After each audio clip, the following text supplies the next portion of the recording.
Hello, everybody. Welcome back to The Way That I See It. My name is Lucy Superfox, and this is my podcast. So in this week's episode, I want to talk a little bit about what I know so far. This is going to be the kind of the theme for the next few weeks. Really just sharing with you some of my thoughts, my learnings, my lessons, my experiences as we approach the back end of 2023 at the time of recording. And the first one I wanted to talk about was love.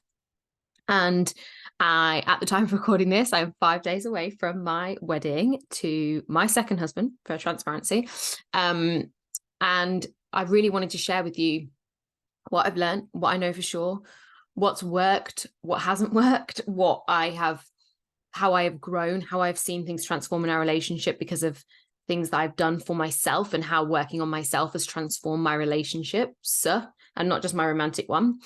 I'm also going to talk about familial love. I'm not just talking about romantic love here, but I wanted to share this with you because I think that a lot of people look at other people's lives and assume that, that's just how it is, or it's all right for them, or, that's because they look a certain way, or that's because they have a certain thing, or they're lucky. And I know firsthand that none of those things apply. Like, the reason that my relationships are the best they've ever been with the people who are close to me in my life is because my relationship with myself is the best it's ever been. And I think what most people fail to realize, and I wish more people could understand this, is that your relationship with yourself will always be reflected back to you in your relationships with other people. So first things first, I think maybe let's talk a little bit about my romantic relationship and kind of where we tend to thrive, and where this has been a different experience for me than other relationships I've been in the past. And if you're inside one of my courses, there's I have a bonus page that's available to every single course and program that I offer. And in there, I talk about kind of the details of all my previous relationships. Obviously not the person, I always respect their privacy and who they are, but I talk about the dynamics of those relationships and how my relationship with myself was reflected back at me in those relationships. So if you want to dig a little deeper, jump into one of the programs and you'll get access to that bonus for free.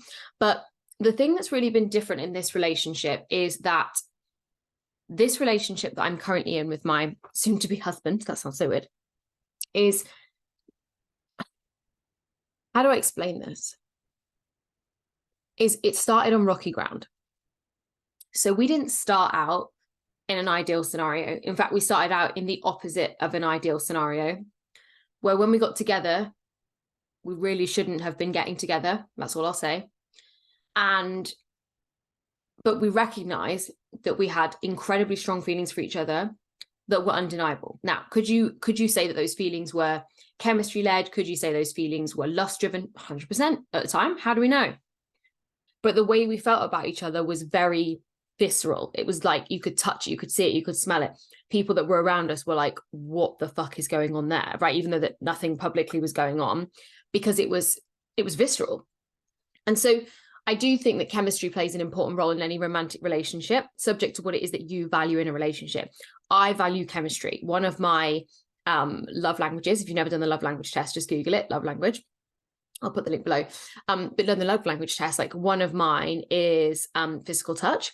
So for me, if I didn't have a chemistry-led relationship, then it wouldn't feel like love, right? And actually, I'd really strongly advise you to go do that. Actually, go do the love languages test. I do it with a lot of my one-to-one clients, because it's important to know that often sometimes how we like to be loved versus how we like to love can actually be different. And how we, everything down to how I recognize my team and my network marketing business, down to how I, approach things or want to gift someone, is I think I try to understand their love language or see what really touches their soul. And then I try to remember that or log it somewhere, because when you work out what someone really values, and values is an overthrown, bandied around word, and people think it means the thing that's most important to me. And what's most important to you is usually your need, not your value. And so like in the 6-week shift, for example, with my clients, we do the values exercise at the beginning, and then we do it again at the end. And the reason for that is some of the things will remain the same, but some things will change, because what you're valuing at the beginning is where you feel like you're struggling, where you feel like you're stuck, where you feel like there's something missing. So you believe that you value it. But a deep value is the thing that you want more than money, and the thing that actually, if it all came down to it, if all hell broke loose, if all shit happened, that you actually that would be the core of your values. And mine has always been the freedom to choose. So no matter what is going on in my life, no matter what the scenario is, I will never compromise the freedom to choose. And when I feel like that value is being compromised, then I will act out, I will say things, I will be I will be a person that most people don't recognize, because that's the thing that I care about more than all the other things, right? And that's how you know it's a deep value, because you'll sacrifice a lot to allow that value to still be brought forward. And what most people do is mix up values and needs. And so understanding your love language is a really great way to understand what you value in a relationship, and that could be romantic or familial. So first of all, love language. So yeah, chemistry. It was a very high chemistry early start to our relationship, and that had downsides and good sides, right? Because the good side is, well, hey, right? The downside is, then for me, as somebody who was really working on my self-worth issues, is really working on, you know, feeling safe to be loved, feeling safe to be seen, feeling safe to be, and feeling safe in a romantic relationship, where I'd always been in romantic relationships prior to my first husband. They were always turbulent, they were always up and down on both sides, right? So then when I met my first husband and our relationship was really stable, I definitely tried to sabotage it at times, because I was like, was too stable, it's too safe, where's the drama, where's the chaos, because it wasn't safe. My nervous system didn't understand it. So my relationship with my first husband was, and I've talked about this, in my podcast about divorce. So if you're currently going through a breakup or you're going through a divorce, definitely flip back and listen to those. But that relationship was very stable and very solid. And so then I went back into this kind of chaos scenario that actually felt more familiar to my nervous system in this kind of high chemistry state. And what I've had to work on since then is feeling safe in my worth, to know that whether the relationship worked out or didn't, it didn't mean anything about me. And I think what happens a lot of the time is when people are in relationships, especially when they're new, is we put quite a lot of pressure on it to work out, or we put a lot of pressure on it to go somewhere, because not necessarily because it's what we deeply truly desire. And even if it is, if it's not what the other person deeply truly desires, why do we want it anyway, right? But actually because of the fact that we believe it will mean something about us if it doesn't work out. And I had a lot of work to do on that. I had a lot of work to do to feel safe to be loved. And my partner now, is very loving. We have very similar love languages.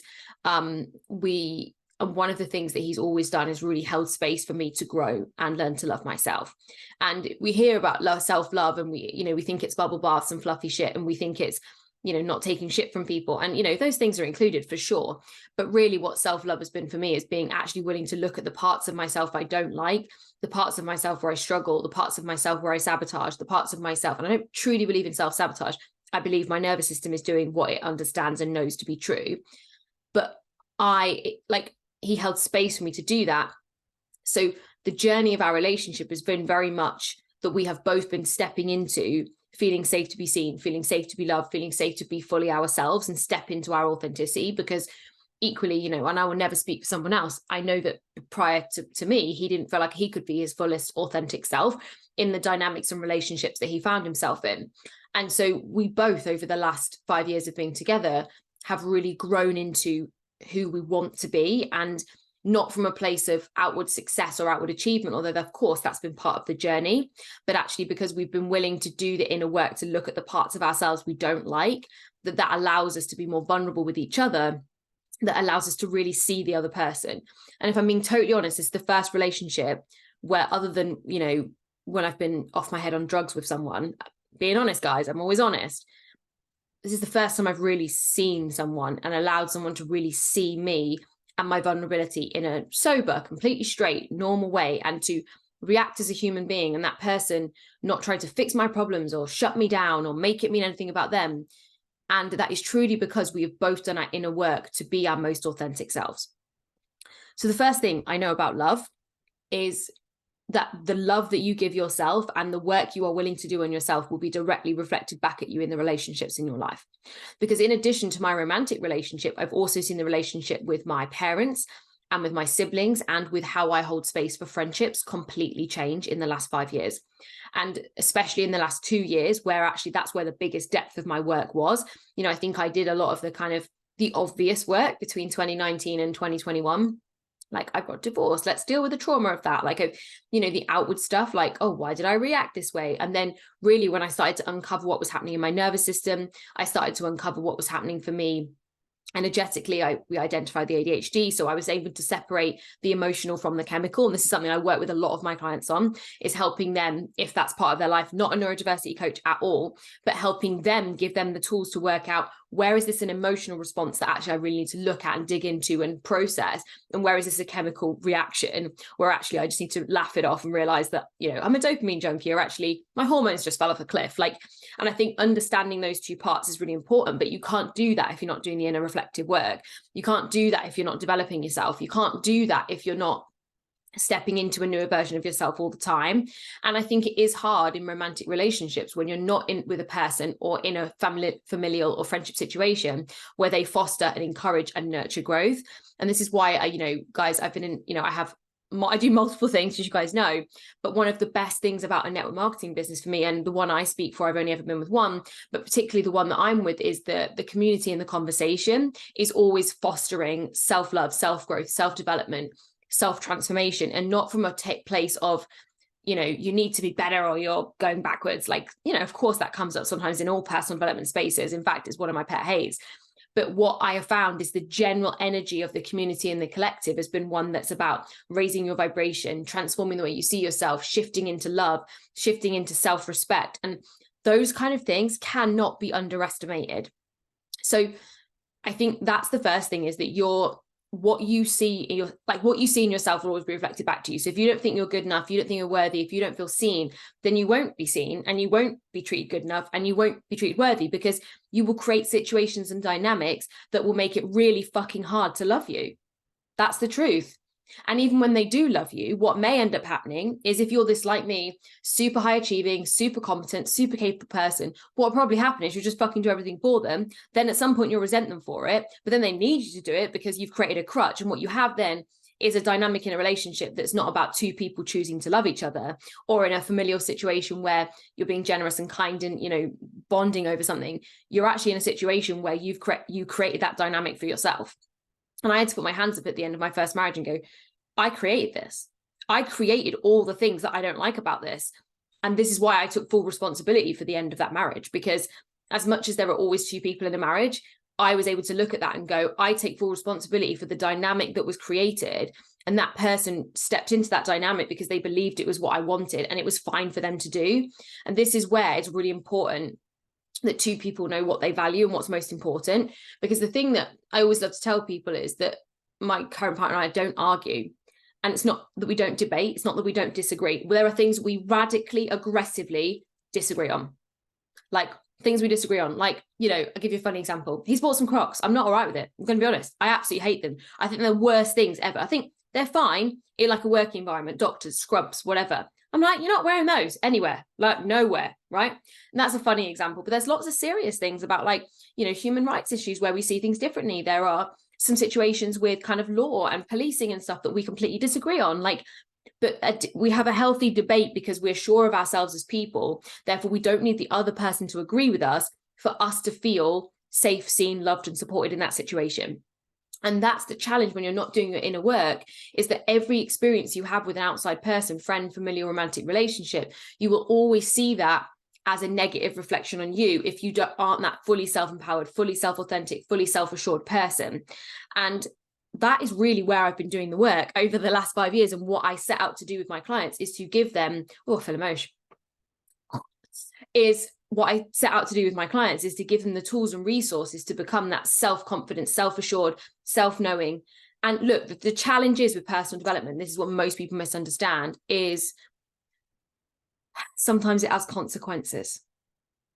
Not sacrifices, consequences. Sometimes it has consequences, like there may be people that fall out of your life. Do I believe you have to leave people behind? Absolutely not. If actually those people are holding you back from the person you want to be and they're negatively impacting your life in a way, do I think it would be healthy to put in some boundaries or reduce the time you spend with them? For sure, right? And that's where you've got to get really clear about what it is you want, who you are, what you want to truly live, what authenticity looks like to you, what your values are, what actually matters to you, who do you want to be? And if you're not doing that deep self inner work, to be able to then reflect that won't reflect back in your reality. It won't reflect back in your relationships with other people. So that would be step number one, is the inner work is always the primary thing. Number two, don't play the blame game. So again, before you do your inner work, the likelihood is you will look around you and find reasons for why your life is the way it is, because your logical mind needs to understand, it needs to rationalize, it needs to explain, especially if you have neurodiversity. Mine is like, why? I'm basically a 7-year-old child.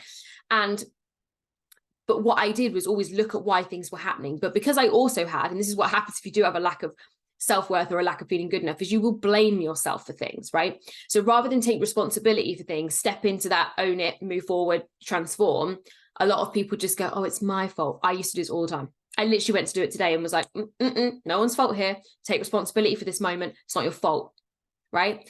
And so again, inner work, but don't take the blame game. So number one, you don't need to explain every situation that's happened to you. But the one thing I can tell you is when you then start to blame either yourself or other people for things, nothing changes in blame. Things only change in responsibility and ownership. And the difference between blame is it feels like shame, it feels negativity, it feels like regret, it feels like fear, it feels like I must do better. It feels like this weak, lack, kind of energy. Whereas ownership and responsibility feels like fucking gutted or, but okay. And that's the difference. So if you're finding yourself blaming your partner, your spouse, and look, guys, I'm not talking about issues where there is a behavior beyond our control. So what I'm not referencing is things like domestic abuse. What I'm not referencing is things like, acute narcissistic behavior, and the list is endless, right? What I'm talking about is the small things that grind on us, that get us, that wind us up. Number one, we've created a dynamic somewhere. We've been part of that. Number two, blaming them or blaming you doesn't shift or solve the situation. Taking ownership for your part in the situation or how you've allowed a situation to happen is a healthy step. And then recognizing if you want to stay in that situation, that you're going to have to be able to have a conversation with the other person, whether it's in familial, friendship, or romantic, about what happens next, because you're not going to be able to have that conversation about what happens next. And if you're in the blame game, because you're just going to make it someone else's fault. Right. And sometimes it is someone else's responsibility, but they have to be the one that steps into owning that. You can't do that for them, because when we tell someone it's their responsibility to do this, it's their responsibility to do that, we're actually just creating a shame cycle. And then all we're doing is basically projecting our shame and fear onto that person. And then all that's going to happen is they're just going to project it right back at us. Because when we shame someone else, making them not feel good enough in any kind of like, you should do this, you should do that, it's your responsibility, and we say it in that kind of energy, what we're actually doing is pushing on all their buttons about what they don't believe they're good enough at, where they don't feel seen, where they don't feel loved, where they don't feel supported, and we damage the relationship even more. So that's step number two, is don't play. Step number two, tip number two, don't play the game. Don't play the blame game. Tip number three would be, I was going to say time, but I don't think it's time, is give energy to the relationships that really matter to you. I don't think time is relevant, because we've all got that thing of like the one friend you meet up with and it's like no time has passed. And honestly, that's what it is for me. Like, I have lots of people in my life, lots of different circles, lots of different groups of friends, lots of different, and like I've never been part of a group or a clique. I've never really like fit in, although people might have that perception of me. I honestly haven't. And I think now looking back, it makes sense from a neurodiversity perspective. I always probably felt different. But as I look at the circles of friends that I'm connected to and in, the ones I value most are the ones I give energy to. So as in, when I'm with them, I'm fully present. When I'm there, I'm fully in the moment. When I again, there's a time thing here, but I look at my calendar and I'm like, cool, when can I give that person a call? Or when can I actually make time to see that person for coffee? Or, what energy am I prepared to give to this dynamic is a great question. And so if I wasn't giving energy to the dynamics, relationships in my life, they wouldn't grow, right? That's the same thing if you've got a house plant. If you don't water it and give it sunlight, it doesn't grow. It's the same thing as a relationship. So if you are expecting your romantic or familial or friendship relationship to transform, but you don't give it any energy, giving it time is irrelevant, because you can go on a date night, but if you're both absolutely fucked, all you do is talk about what's happening at home that's negative, and you're playing the blame game back and forth, and you both aren't really clear on your love language and how you want to be loved and supported, the time, you might even make it worse. Like, that's the truth, right? So it's an energy game. It's about, what energy am I giving to this moment? And one of the things that can be really hard, and I can tell you this from our personal experience, we both have online businesses, we both work remotely from what we do, we both have the odd day somewhere, but so we are on our phones a lot. Like, a lot of my business is on social media with all, everything that I do. So the challenge is that we can be on our phones a lot, and we can be easily distracted and really on our phone and in the moment. But one of the things that we both are conscious of is that when we do that, we're draining our energy in two directions and we're not actually giving our energy to that person. So one of the things that I've started doing is when, he's working and I want his attention, whether it's for a pointless question or whether it's for a deeper meaningful or whether it's to, have some fun, is I will say, hey, have you got a minute? And he'll say, actually, I'm just doing this, but I've got, let me know in 10 minutes. And he'll put his phone down. Because I don't want to have half-assed conversations, unless it's like, have you fed the dogs? Yes or no, right? I don't want to have surface level conversations with the person I'm spending the rest of my life with. I don't want to have surface level conversations with people that I'm investing energy in my friendships in. So being present with them is not some like woo-woo concept or something that's like new age. Like that is actually how a relationship fosters and grows, is because two people's connected energy, or multiple people, well, depends what you're into, right? But people's energy in that moment is directed at each other. And so when it's directed at each other, what we actually do is we create these really powerful energetic bonds. And this is where, when you meet a new person, whether it's a friend or a partner or, a family member, can shift the energy of a dynamic massively, because the focus is then you've created this new energetic dynamic. This is where babies will sometimes change everything, both positively and sometimes negatively, because it's a new person bringing a new energetic dynamic to the relationship. And I can tell you that when my niece was born, it completely shifted my familial dynamic for the better. Massively for the better, because all of our energy shifted away from the blame game, shifted away from not understanding each other, shifted away from us all dealing with our own shit, and actually all just shifted onto her and us being collectively bought into the love for her. Now, that being said, I'm not a parent. Obviously I have 3 dogs, but I'm not a parent. But what I can understand and I can appreciate happens as a parent is you collectively are bought into the energy dynamic of raising your children, of investing in your family, of raising them as perfect human beings, giving them all the love, blah, blah, blah. But if you are doing that at your detriment and the detriment of your relationship, you must remember that kids do not do what you say, they do what you do. And if you understand anything about generational trauma, we will repeat energetic imprints. We will repeat behaviors, we'll repeat cycles, repeat patterns of those who have what's what I'm looking for here? Come before us, we'll go with that. I can't remember what the word is. My brain's like, what? We will basically repeat what's happened. So if you are in a situation where you are like trying to parent your kids in this way, but actually you're not taking care of yourself, you're exhausted all the time, you eat crap in the evenings, you bitch and moan with your partner, they never see you go out and invest time with each other. And look, the practical problems are there. I get it. Like, I'm not here to be a preacher and tell you exactly how a perfect relationship works, because there is no such thing. But what I can tell you is that when the energetic dynamic of a romantic relationship is actually reflected outwards, there is nothing reflecting inwards. And that's where a bond can be broken. But it's also, what you have to remember is the energetic dynamic coming back the other way is that child is looking to you two for the model of how a relationship works. So it's not a surprise to me that what happened in my life in terms of my first marriage and also the toxicity of some of my other dynamic relationships was actually a repeat of both of what my parents did. Both my parents were married and my parents married each other the second time. So I actually repeated what they went through in their first marriage literally exactly. It couldn't have been a more repeat. And that's not because they told me and I thought, well, that's a good idea. Or I put it in my subconscious mind and went, that's what you do. But because I saw a model of, oh, so what happens is sometimes, you marry someone and it doesn't work out. Again, we're not going to get into it, right? I have massive respect for my first husband and it's not my place to talk about our dynamic relationship in depth. But what I want you to understand is this: kids will do what you do, not what you say.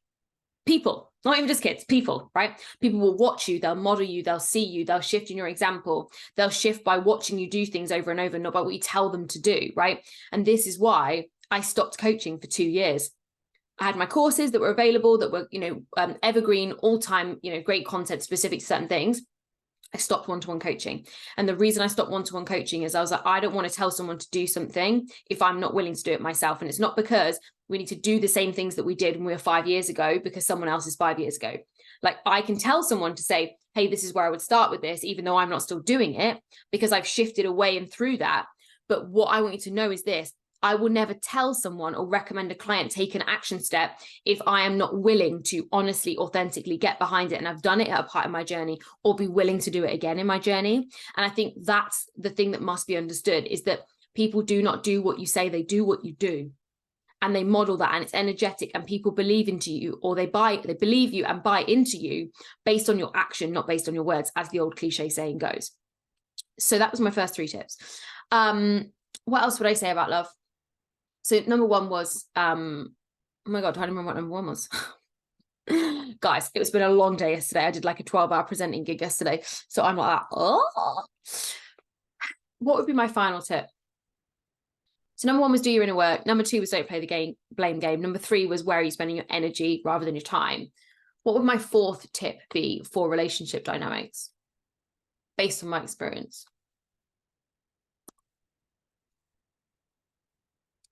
I think it would be honesty, and not brutal honesty, but no one wants to hear you look fat in that. No one, even if you do, right? But it would be to be truthful, I think is a really lovely word. I think the word truthful. It would be to be truthful about your desire, truthful about your expectation, truthful about when things aren't working, truthful about where you want to go. And I think that's why it's really important to do step one, which is do your inner work, because then you're really clear on what you want. You're really clear on what you know. You're really clear on what you value. You've done your love language, and I think when you know all of that, when you're willing to not blame other people and stop projecting and bring it inside, when you're actually getting clear on where you're spending your energy and you're investing that in the places you want to foster and grow, you are then in a position to be truthful because you know what you're being truthful about. And I always say, I think it's Louise Hay that said, we always do the best we can with what we know. And when we know more, we do more. And I don't really believe when we know more logically, cognitively, because there's probably nothing I've said that you're like, oh yeah, I didn't know that, right? You probably knew it, but did you feel it? Did you know it in your nervous system? And I think that's the feeling, that it's really going from like knowledge to action to being, right? And I think that's why I created the Becoming course, because that's what it's about. It's a becoming course, becoming the person you want to be, obviously with a whole load of like nervous system regulation, health and well-being in there, really shifting kind of inner narratives and stories. There's a whole piece on kind of healing, regulating the nervous system and somatic work. Then there's a whole section on manifestation and embodiment. So it really is a transformation course. And so one of the reasons I did that was because it's from knowing to doing to being. That's a Joe Dispenza quote, from knowing to doing to being.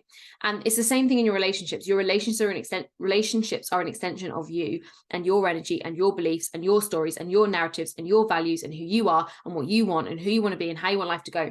And so if there is something not working in an outward dynamic, then that is an inside job. And that's why you're here on The Way That I See It. So that's all I had to say and all I had to share. I love you so much. This next recording I will be wed. I am going to be doing some more what I know so far on different topics over the coming weeks. So make sure to stay tuned. If you haven't already subscribed, I would love you to. I've set myself like a little personal goal with subscribers. I'd love for you to rate the podcast on Spotify or an Apple podcast. I always love a good review and a rating. If you've got the time to take a couple of minutes to do that for me, I would love you forever. And as always, if you feel called to check out one of the programs or one of the courses, you can do that at lucysuperfox.com/courses or lucysuperfox.com/coaching. So I hope this episode helped. Any questions, please feel free to reach out via the social medias, and I will see you on the next episode.